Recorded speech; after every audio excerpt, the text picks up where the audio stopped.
Well, hello, YouTube. I hope that you are having an outstanding day. I am on my way to having a good one, and let's keep the ball rolling with positive energy. So, again, I greet you. Hello, and welcome. Welcome to another edition to my Get Real series. This is where I will not engage in any self-censoring. I promise. Today's episode will not be scripted as I want to take a walk. I do not take responsibility for your reaction to my commentary. You are welcome to share your respectful dissent in the comment section or with a video response. Many will not agree with me. This is fine. I do not require you to or expect that we would be in agreement at any time. Nor is this video for right-wing racial bigots, delusional libertarians, tea drippers, or one who has pledged their allegiance to Fox News. You will not connect with this video. Many from these groups have contempt, yes, for opposing ideas prior to any real investigation. This said, it is likely your fear and ignorance is too strong to find what I state as having any value. Those who, you frequently counter also have their issues. This is true, but many more of them will be willing to entertain a difference of opinion, a difference of worldview, a difference of reasoning. So I do not seek to waste your time. I am not attempting to antagonize you. That's not my gig.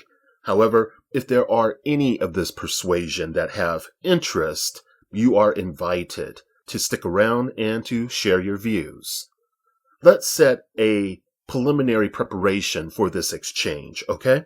I am not a President Obama supporter. Again, I am not a supporter of President Obama.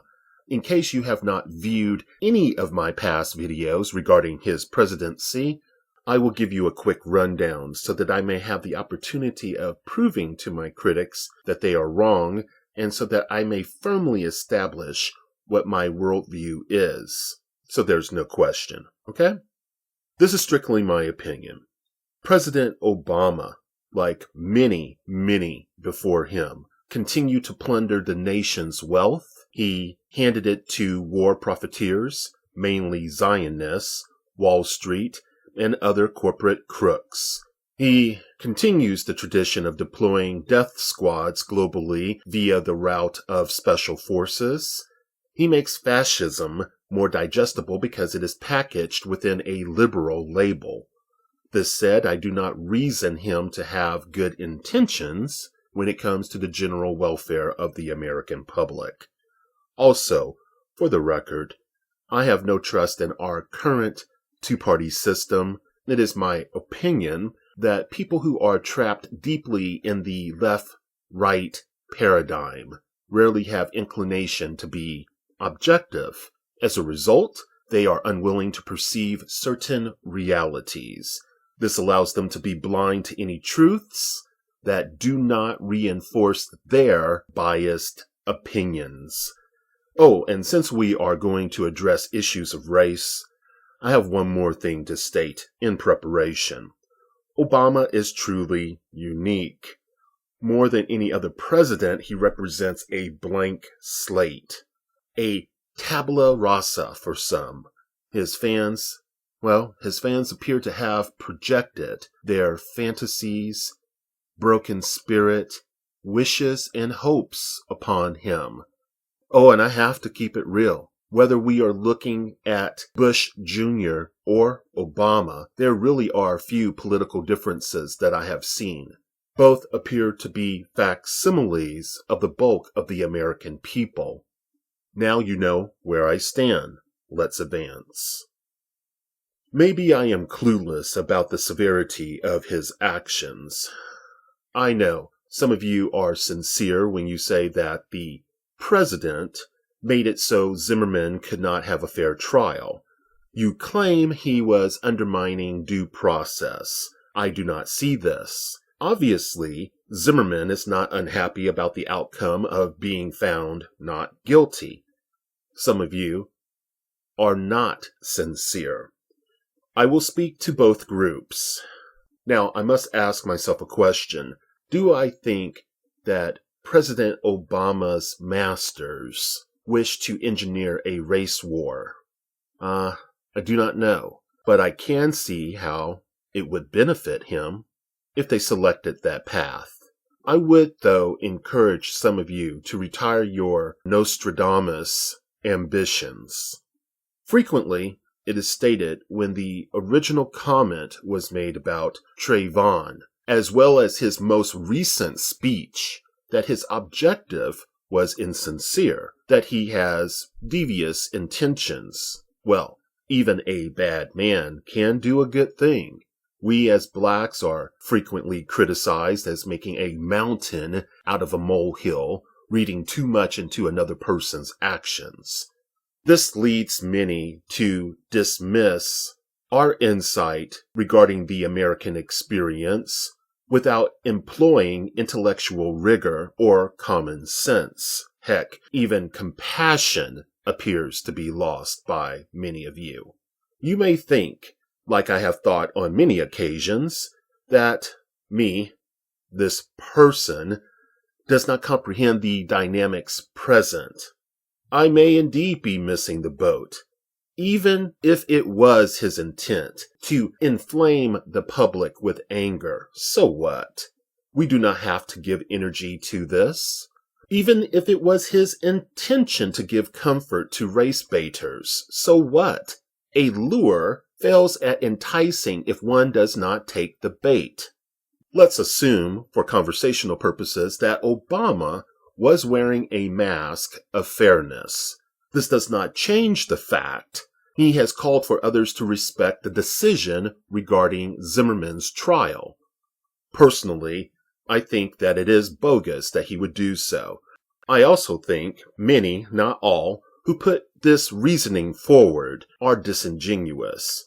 Let's look a little deeper. The Patriot Act is law.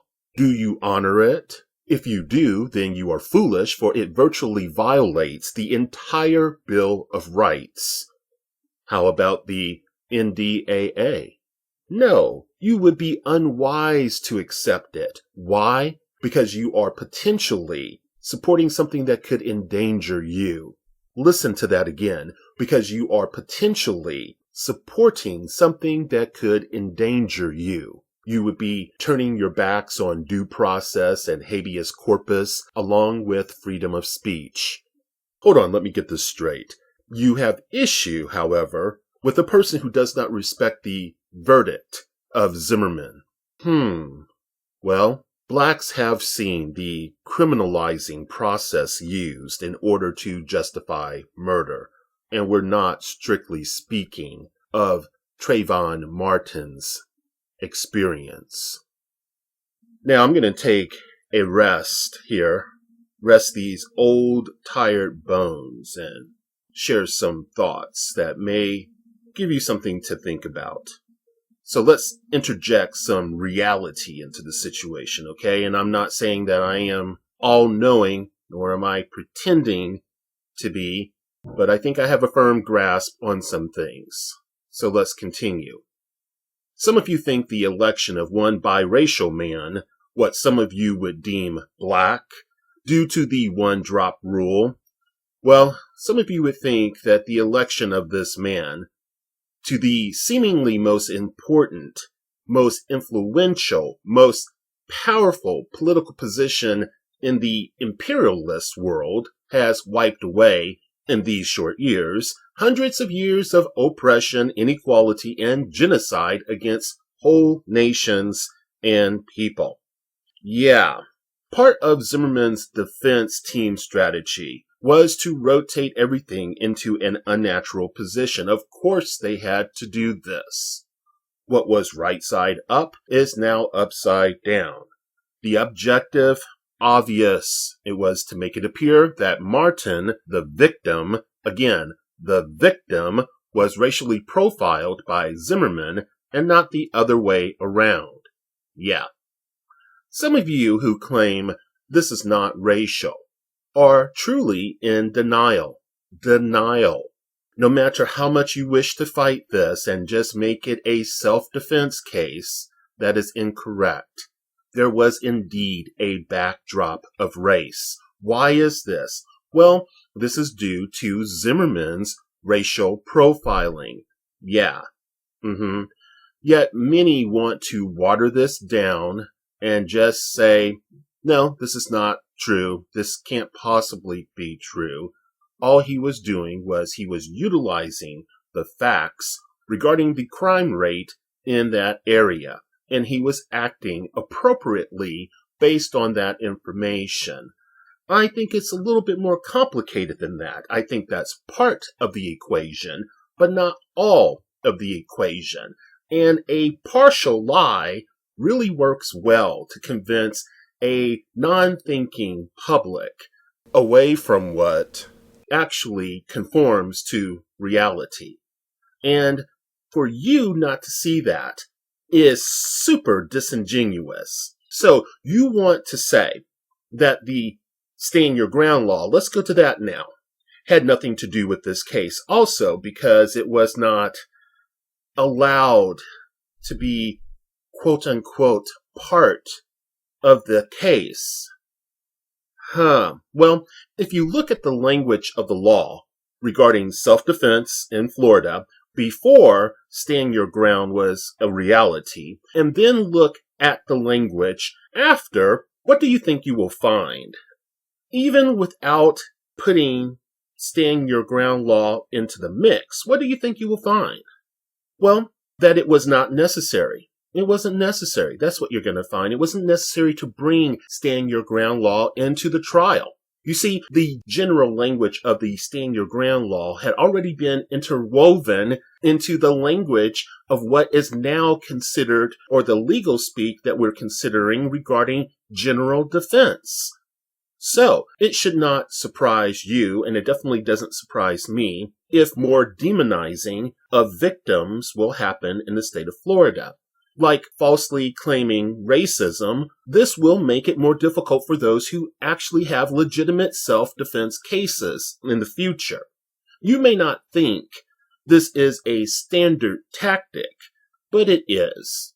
A person injured or killed from a historically oppressed nationality or racial group, one that is a part of the poor and working class, while the perpetrator is a police officer or even a possible racist vigilante. Well, if you are too uncomfortable with the term racist as a qualifier for vigilante, I would be willing to remove that so we can just be concerned with the vigilante aspect of things. Well, I am sure you haven't missed the obvious point, right? There is a massive unequal dynamic that exists here. One that indeed reflects class divisions based on a deep-seated racism or internalized racial bias. And you want to say racism had nothing to do with this case. Right. Let's get back to walking and back to my previous reasoning. You would fault another for not accepting what they see as a racist verdict? You want us to fall in line when some of us see the law lacking ethical content, and you wish to reduce it to simply those fools out there who want a government handout or something else free and who has no responsibility for self. So you want to reduce it to this field of view in order to make yourself more comfortable with your state of perception? Do you not see the importance of humanity being affirmed by law and not in opposition to it? If you don't, that is fucking unbelievable. Well, can you say that Obama, by doing what he has done, is advocating mob rule? I do not see the evidence of this. It appears to be an extreme interpretation, one that is based on your expectations, perhaps. This is most troubling when you cannot separate yourself and your projections with reality. If anything, I think his administration and others are using this sad event to ensure we become even more ineffectual than some of us are at comprehending the nature of the oligarchs and plutocrats. Obama stating, and I will try to get this correct, quote, "But those sets of experiences inform how the African American community interprets what happened one night in Florida," end quote. Well, that was dead on. And yes, I comprehend no one individual can speak for an entire group, but I think he was trying to communicate a general feeling that my group has. And I think he articulated it correctly. If you do not like it, then do not fear further division due to his words. Comprehend, though you may be in opposition to this, it is a surety based on the realization of white domination. We're speaking of white domination via rule of law, international constructs, economics, and political endeavors. Consider it due to many Americans turning their backs on actual racial disparities in the application of our criminal law, not merely on inappropriate individual action, or the upholding of a law which in its current state opens the door for violence to be sheltered due to reported fear.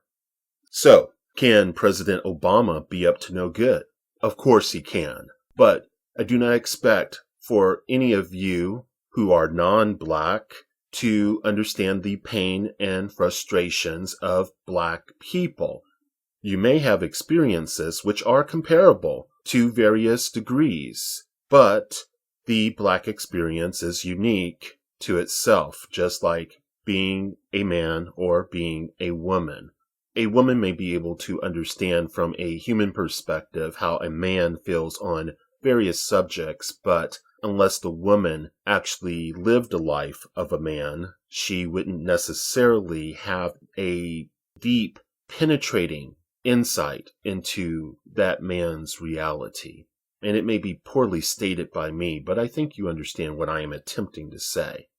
So, the pain and frustrations that have been experienced by black people in this country are easily discarded because people have not had the opportunity to walk in our shoes, let's say, nor have they had the willingness to imagine in some cases what walking in our shoes really is like in this country. They are too desensitized, they are too depleted energy-wise to get outside of themselves. There could be, of course, other explanations as to why they are unwilling to look deeper. It could be a matter of identity politics. It could be a matter of preserving power. Who knows? It can be as varied as the individual is. Just like I can never understand the frustrations of a non-racist white man that is always being falsely accused of such. You see where I'm going with this? This does not mean that I cannot empathize. It does not mean that I cannot utilize my imagination in order to put me in a better position where I am able to communicate, able to work out something via law, via politics, via social dynamics that can be of benefit to all. If one is honest, we must acknowledge the reality is much deeper than anything the president expressed. Enough said. Thank you for your time.